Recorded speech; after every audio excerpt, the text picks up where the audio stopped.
All right, ladies and gentlemen, and we're back. Last time we spoke, I created a factory using Panama.Core, and I made a few changes off screen simply because I tend to be a perfectionist.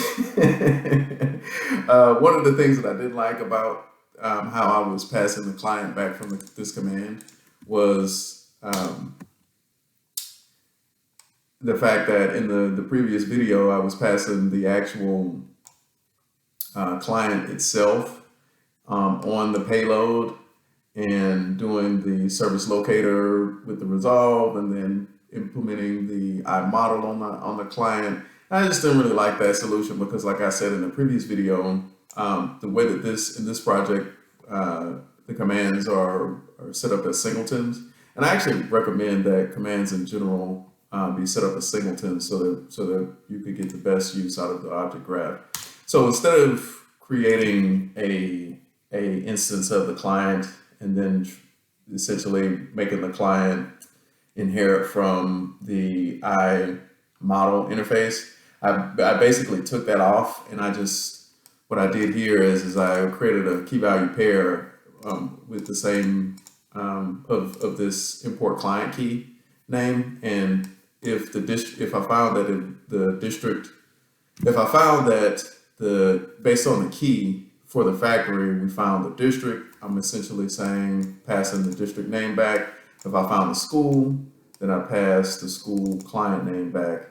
And inside the factory here, I get the key value pair for that name I get the client name off of the payload, and then I use my handy dandy AutoFact IOC resolution service locator here, where I'm using the AutoFact key locator, and I'm passing the name to get the proper I import client back.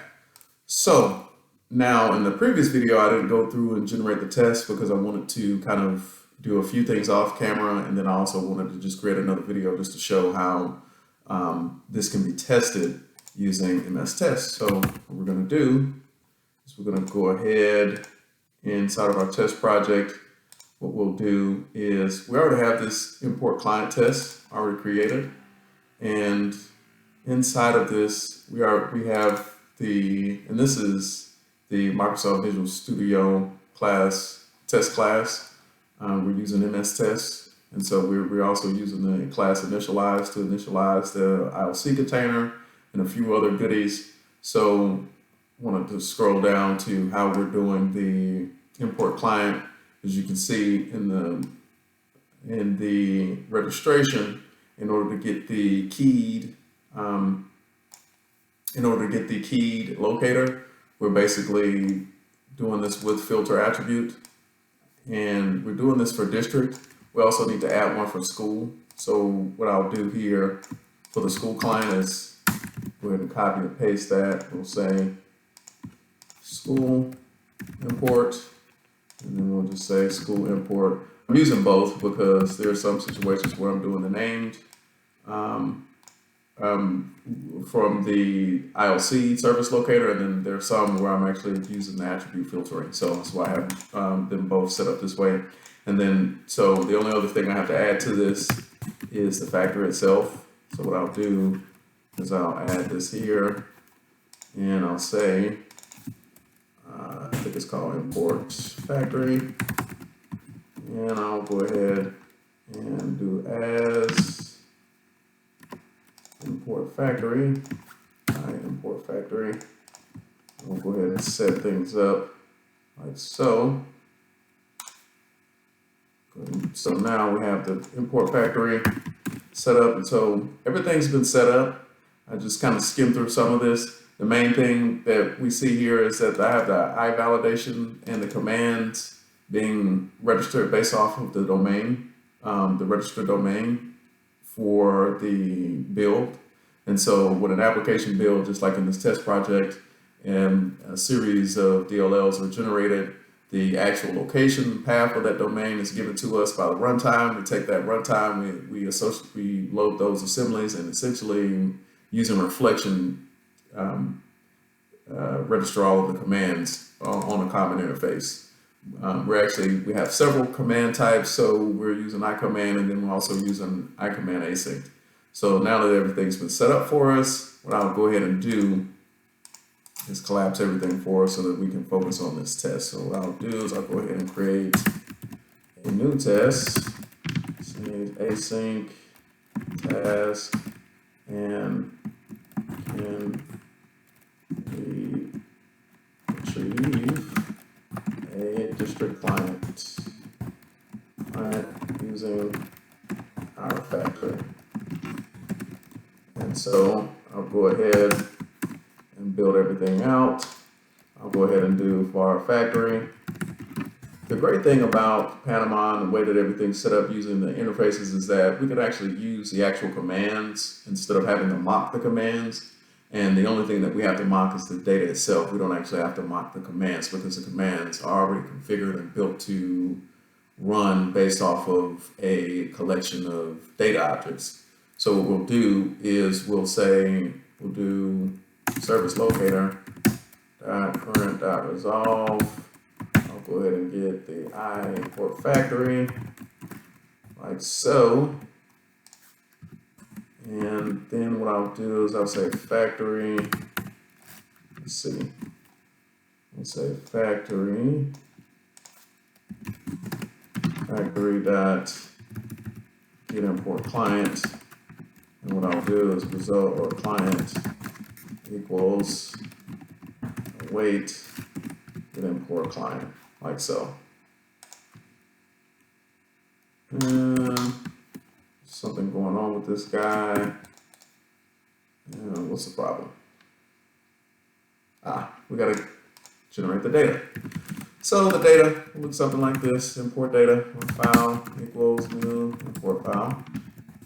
Like so. And basically, for all intents and purposes, the only thing that we need for this test is a key. Now the key will just say 21, 10, 5 underscore. What we'll do, this is actually going to connect to a database.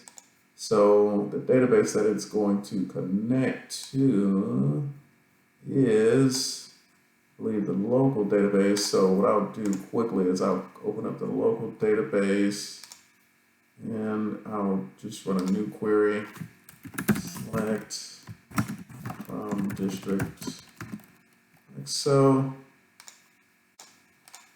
district here,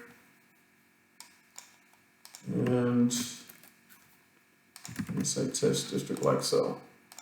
So now we're gonna say file like so, and what we're gonna check is we're gonna assert is not null, right?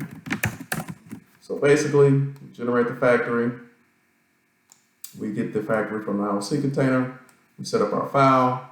We pass the file to the factory. The factory runs a bunch of commands, and at the end, it should pass us back a district client that should not be null. So what I'll do is I'll go ahead and run this guy. I'll add a debug here. We'll go ahead and debug test like so, and we'll see what we got.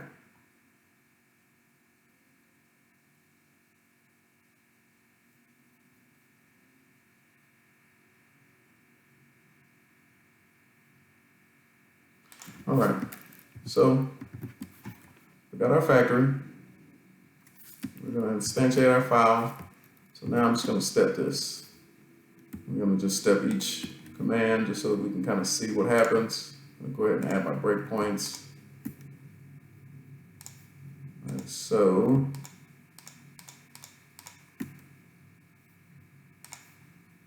And make sure I add a breakpoint here. And now we're just going to step everything.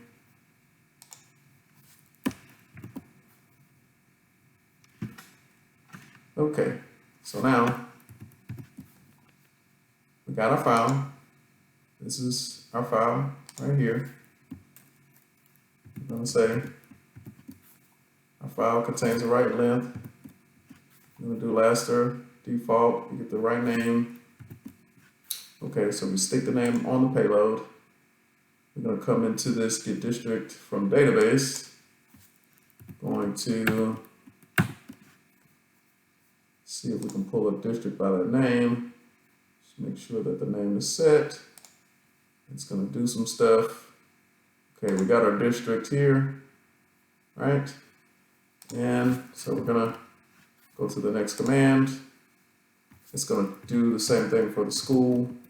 It's going to say, hey, I don't have a school. It's going to go ahead and return null. Now it's going to come in. It's going to pull the district and the school from the payload. We do have the district. We don't have a school. Since the district isn't known, we're going to go ahead and set that name. And that's going to happen successfully. I'm going to go ahead and throw a breakpoint here. Right? We pull the name, the client name, which is the import. And so now we're going to do this resolve for the client based off of the actual name. Now the district name, or if the import, if it can't find the import client by the correct name, it's going to throw a component not registered exception. So that's why I'm returning it here. So it returns a client, and we got a bunch of stuff kind of going in here, and we see that this is in fact district import client. It's going to pass a test, and then everything is golden. So that, my friends, is how you set up a quick test for the factory we just created using Panama.Core. And until the next time we speak, have a great life.